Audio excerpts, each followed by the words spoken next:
భూములను కబ్జా చేయడానికి కడియం శ్రీహరి ప్రయత్నిస్తున్నారని మాజీ ఎమ్మెల్యే తాటికొండ రాజయ్య ఆరోపించారు.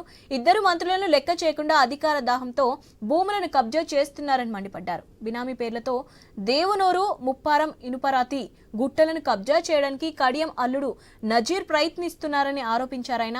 దీన్ని దృష్టిలో పెట్టుకునే హెచ్సియు భూముల విషయాన్ని కడియం సమర్థించారన్నారు రాజయ్య. దీనిపై కలెక్టర్ స్పందించాలని, లేకపోతే సిట్టింగ్ జడ్జితో విచారణ జరిపించాలని రాజయ్య డిమాండ్ చేశారు.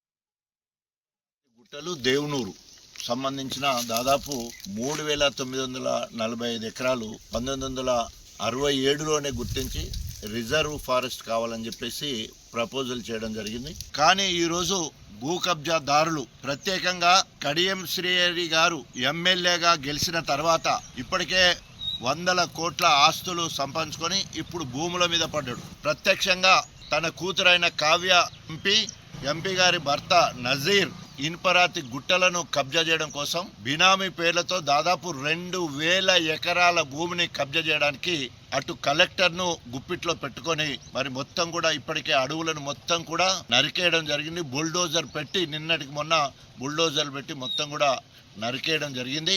ఈరోజు కడియం శ్రీహరి